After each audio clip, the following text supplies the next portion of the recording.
The one person we call crazy, we call a lunatic, we call bipolar, we say he belongs in a mental health institute. Somehow that person is the only person we don't see in these Epstein files. We don't see with nasty allegations towards his name. Now, Jay-Z to me, and here's why I think it's cooked, okay? Even though the allegations are unsubstantiated, because these are just, tips coming through a hotline. Fortunately for Jay, the world already wants to believe these allegations. So there's nothing Jay can do to really convince people that he's not guilty. So when your name is wrapped up in these files, kiss your public reputation goodbye, man. Do y'all believe these allegations? Let me know, man. What did it say Jay-Z did? He was there in 1996? We are producing more than 3 million pages. As soon as he was named in the Epstein files, they gonna take all the posts down and everything. She hashtagged it child predator. Jay-Z just got caught up and hit with some disgusting allegations tied to the biggest trafficking ring happening right now. Jay-Z, Pusha T, and some very powerful men has just been named in the Epstein files. It's all a part of this Epstein file. Uncle Luke had Jay-Z on the couch and he had the girls off there freaking off while he was watching and everything. Jay couldn't take his eye off the girls now. What do you think about that? Epstein was a CIA Mossad asset that was recruited and was doing a blackmail operation. Do you think if she could have the choice between getting what did she get, $50 billion, or not getting the syphilis? We have some surprising developments to share. The recent release of documents related to the Epstein case has drawn widespread attention, with Jay-Z's name reportedly appearing among those mentioned. For years, there have been various rumors circulating online about his past associations, but these latest reports have intensified public discussion. As more information emerges, many are watching closely to see how authorities and investigations respond. Posted the article on this page and wrote the caption, "I know I'm late on this, but this is kinda crazy. What do you do to get thrown into that mix?" And he posted a picture of Jay-Z and wrote the caption, "Damn, they got my man Jay in the Epstein files. I gotta do a doc on this." Latest tranche of Epstein files from the Department of Justice contains around 3 million documents, thousands of still photographs, and hundreds of hours of video recording. After federal investigators reviewed older reports related to the Epstein case, some anonymous tips resurfaced. These reports had been submitted to a federal hotline following Epstein's arrest. One tip included claims involving Jay-Z and Harvey Weinstein dating back to the 1990s. While the reports suggest possible connections, it is important to note that the information is unverified. Some victims have mentioned that prominent figures were associated with Epstein's activities, which has drawn public attention. With regard to Epstein and some of the celebrity or well-known powerful people who are involved here. Of course there is. Absolutely. I'm probably more afraid of the people we don't know about. Yeah. The people you don't know about, the people who know that they may be on any kind of list that is. People who are purposely trying to get that list to stay away or not be on that list. That's who scares me. In many cases, high-profile individuals have been accused of using influence or financial means to keep allegations from becoming public. With the recent release of new Epstein-related documents, there is renewed public scrutiny on figures whose names appear in these files. I had 3 victims that I've been working with, victims of the Carters, that were ready to come forward. This might help them feel a little more confident now. Jaguar Wright has publicly shared her perspective on these events, claiming that Jay-Z has largely avoided scrutiny over the years. She has suggested that some people behind the scenes were aware of concerning situations.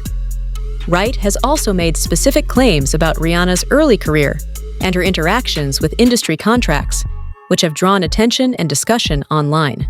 So nervous. I was shaking literally. But the moment I walked into the office, the atmosphere was so warm and welcoming. And you had to sing a cappella for him? Yes, I had to sing. I sang Fun to Replay. I sang another ballad from the album last time. So then what did he say to you? He said something to you. Oh yes, he said, "We don't sing songs here, we sing artists." And there was this little pause, and I was nervous. But then he said, "I'm very interested." And there was this sudden feel of relief. But then he said something about a window and a door or something. Oh, then he said, he did it homework. I did a lot of homework on you, Miss Lady. He said, there are two ways to leave here, either through the door with the deal sign or through this window, and we're on the 29th floor. Jaguar Wright has said that she was present during the early stages of Rihanna's career and noticed discussions about her youth at the time. She has described how, in her view, Rihanna was often around influential adults without close family supervision. According to Wright, as Rihanna's career progressed, her management team changed and she became more closely guided by those managing her professional path. And she was a kid at that time, correct? 15-year-old girl who had been flown to the United States without parental supervision or a chaperone, brought to a grown man's office in a large corporate Manhattan building. Everybody knew when she flew in. I was there the day she got signed. Everyone was talking about it, and the 6 hours that she spent with him, and the 4 hours that she spent alone with him with no parental supervision. Her father didn't show up to the next day to come and collect the check. Well, and this isn't her life. The rumors were even beyond that, right? That Jay-Z was cheating on Beyonce with her when she was Very much 17 so. is what a lot of this came out through a publicist who later then Have had you to spoken apologize. to my friend Jonathan Hay? You should talk to Jonathan. Please. Because Jonathan was there. He was right there working with Rihanna. And it was right when they started crafting her to be seen as a brand and commodity only and not a person. And when I talk to Jonathan now, just to hear him when he thinks of his teenage daughters, he was like, Rihanna was the same age my girls are now. I couldn't imagine putting my daughters through what we put her through. And then the next thing you know, she was removed from that first team from Palm the Replay and replaced with all new handlers and kept sheltered in Los Angeles, where she was going out to parties and partying at 15, 16, 17 years old, hanging out at the Rainbow Room, hanging out. Yeah, like it was one of my friends who found out she was 17 when everyone thought she was 21. And he was like, yo, why do y'all got me carrying this girl around and she's it's cool. She also mentioned another young artist, Foxy Brown, highlighting that her early career and experiences are often less discussed, but have received public attention. At 15, 16, 17 years old. She was running all around Philadelphia because Jay-Z promised her that they could be, normal when she wasn't with Corrupt. Corrupt was a fake boyfriend, which is why when they tried to use her to say that she was actually in the car and there with Keepy D and all of that, I'm like, that girl wasn't even there. These women are pawns. Inga Marchand at 14 years old, 14 and a half, going on 15 years old, singing highly explicit and sexually charged, lyrics all written by Sean Carter. What kind of 27-year-old grown man turns a 14, 15-year-old girl virtually into a prostitute and gave her the nickname the Il Nana? No kidding. She also described Jay-Z as someone who carefully manages his public image. According to her, while many view him as flawless, much of what is seen publicly may be carefully orchestrated. She emphasized that, in her view, power and control are major priorities in his career. This perspective has drawn attention in discussions about Epstein, whose criminal activities involved manipulating and controlling information about influential figures. Son died because he was my son. He died because of He was targeted because he's my son. He was working on his EP. I bought Philadelphia for him so he didn't have to sign to a company because I knew what it was going to do. He interned at Rock Nation. And they approached him to sacrifice me.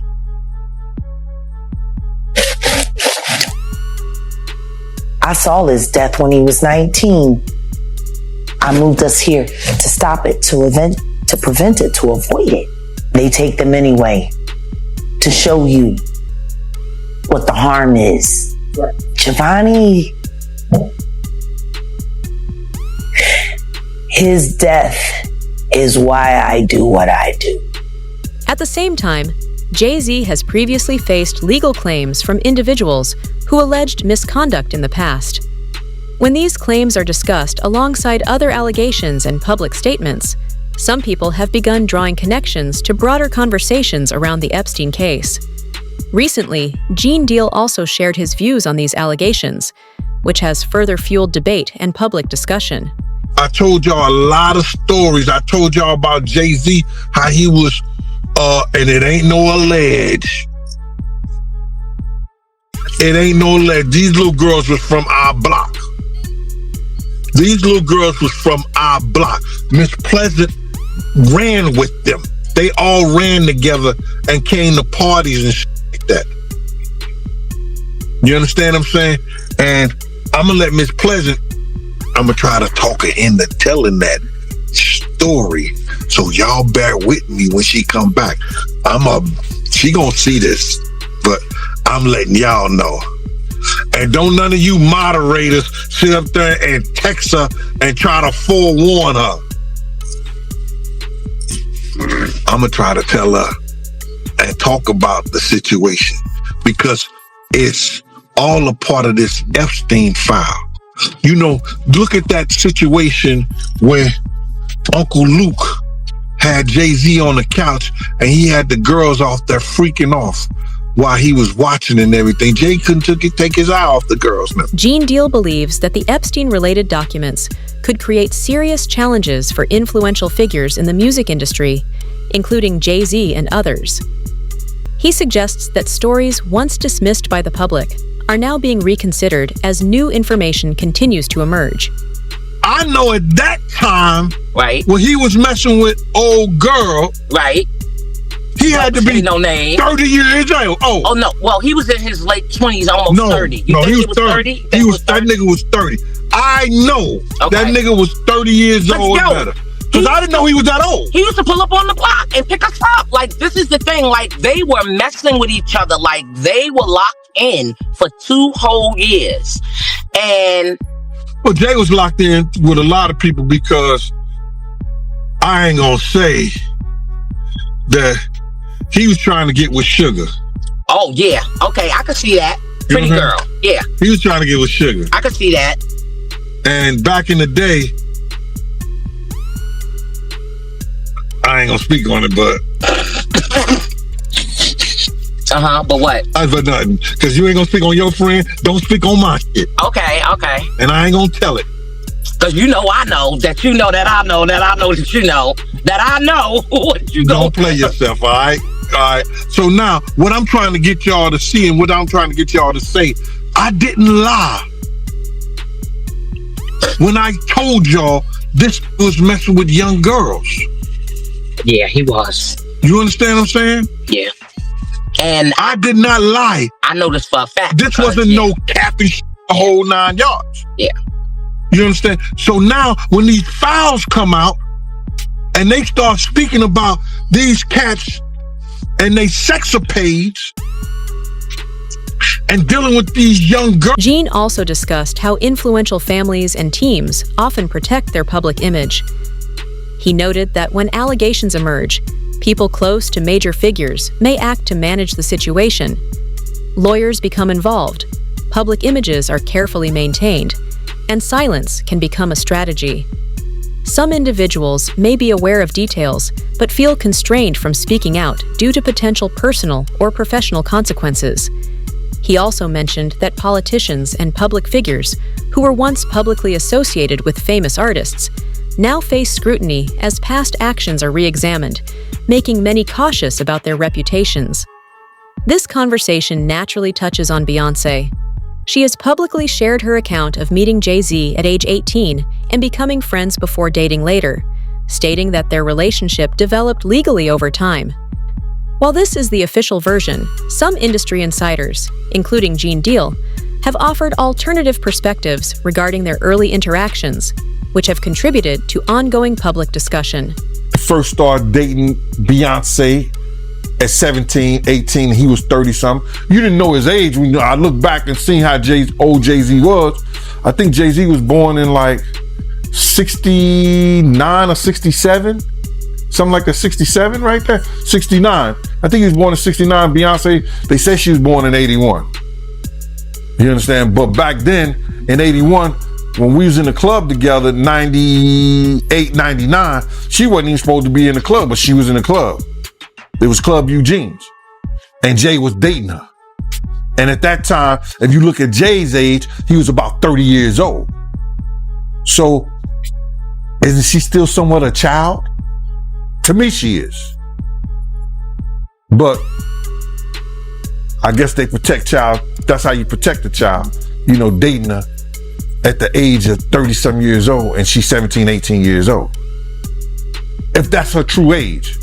We really don't know her true age because Gabrielle Union said she went to junior high school with her, and Gabrielle Union is considered 6-7 years older than Beyonce age that she getting. So we really don't know. You know what I'm saying? But to get back to your letter, I believe that the lawyer was doing what he did, and he threw shade at Puff in the interim of that by saying that all celebrities, you may think all celebrities are alike, you know what I'm saying? He know he's under this situation with Puff. But you got to look at this right here. They sent him a letter. Busby sent him a letter for two reasons, I believe. To open up the floodgate, just like that 1-800 bad boy number did, and people start calling in saying what Puff did to them. The discussion. You know how he is. It's like, yo, I ain't nothing to do with that. Damn. What I would love is for someone to ask him, like, yo, why would you still do a project with that man, knowing that he raped Aaliyah? That should be the question. Period. It shouldn't be for me. It should be the question posed to him.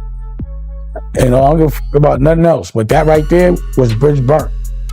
But I just was like respecting her, respecting the business. But I was I moved out of Rock. Like if y'all look at, I left Rockefeller. It wasn't that I got kicked out of Rockefeller. I left Rockefeller.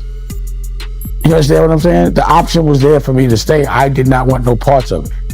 I was done. I left Rockware. Think about it, bro. I said, f all the money, all this shit. I'm out.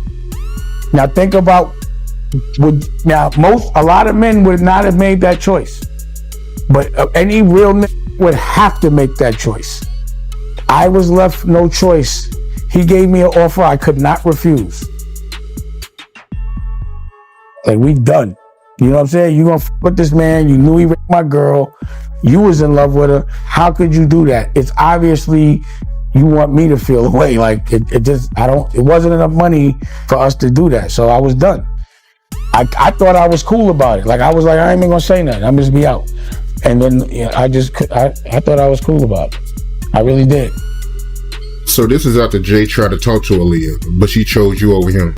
You know the timeline, bro. We did the project when she died, which was even more disrespectful to me. And I'm not getting over that. The focus is no longer on just one individual. Was Bill Gates. Within the documents, there are draft emails that Jeffrey Epstein is. It said that Bill Gates wanted to get from him antibiotics to give to Melinda because he got syphilis or he got something. Damn. The clap, chlamydia, whatever he got. He got some sort of an STD from a prostitute. Do you think if she could have the choice between getting what did she get, $50 billion, or not getting the syphilis? Whatever she got. I bet it wasn't syphilis. It was probably the clap. It was probably chlamydia or something like that. That's no big deal. But but who knows if that's true, though? Here's the thing. Like, Epstein clearly was some sort of a blackmailer. And this is an email that Epstein wrote. So it could be complete fiction. Epstein could have wrote that just to put pressure on Bill Gates for some fucking business deal. Like, who knows? He could have spread rumors and then said that he'll squash those rumors. But these guys are dealing in deception and blackmail. And so you can't, assume that it's true. Think about how many relationships Epstein had and that he was working almost every one of them, leveraging. And some of. Look at this email here, okay? I just texted it to you. Look at this email here. Zoom in a little bit, Rob, if you could. Thank you. Hey, sent from phone. But unfortunately not. Okay, unfortunately not. You should make clear that I don't work for Mossad. Smiley face. You see it? Yeah. You or I. No, that I don't. Yes. Smiley face.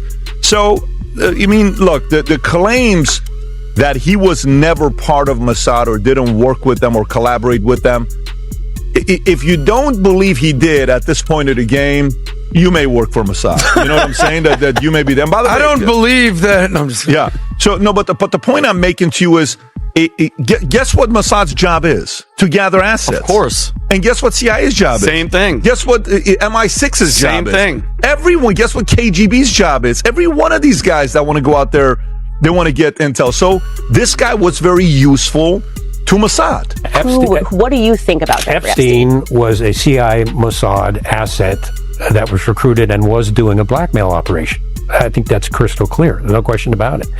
So tends to be the party guy, just like Diddy. Drugs, cameras, drugs. The CIA, as part of MKO, had Operation Climax, where they would lure Johns in with drugs and prostitutes, and then this drunk CIA schmuck would sit on the opposite of a two-way mirror and take notes on what, just evil, wicked stuff. And that's what they're using Epstein for, was blackmail operations. And they got some pretty high-level people snared into that. And they haven't released the entire list of close Epstein confidants, but Israel's former prime minister was one of them. Barak? Yes, they got a picture of him visiting Epstein at his New York apartment. And he was well connected to Epstein, but that was all in secret. That is the intelligence part of Mossad. And of course, they couldn't do that without coordinating with the CIA. I ask this question now, the more I learn, there just always seems to be this connection between the CIA and the Mossad. And going, is it just... They're the same organization. I think the more you look back into history, and it's always somehow the CIA and the Mossad is there on the day that JFK gets shot. We learn about like MLK. We learn about 9/11, and then we're just going, okay, why does it seem like there's a union here, a marriage here? Mossad is like the sister of the CIA. They're joined at the hip, kind of like Siamese twins, and they use each other for intel and operations and things like that. They are extremely close and in an extremely sensitive relationship. Oh, yeah. And it totally explains what Epstein was doing. And also Ghislaine Maxwell's father, Robert Maxwell, when he died, and didn't he die rather mysteriously? I'm not sure. He fell off, he found dead off his yacht floating in the water. They claimed it was a heart attack. Of course. Just when he was coming under scrutiny for arms dealing and connections with the CIA and being a Mossad agent, actually a double agent with Mossad and KGB. All of a sudden he's found dead floating next to his yacht, and happens all the time. Oh yeah, it's just just one of those things. See what a ton of Mossad agents, and I think a former prime minister of Israel attended his funeral. So it's like, guys, hey, maybe it's like, Elaine. Some observers argue that this was not random behavior, but part of a larger network involving influence, secrecy, and control. Whether this interpretation is accurate remains a subject of debate. Many people are also questioning whether individuals whose names appear in these discussions will ever face serious scrutiny. What do you think about these developments? Share your thoughts in the comments.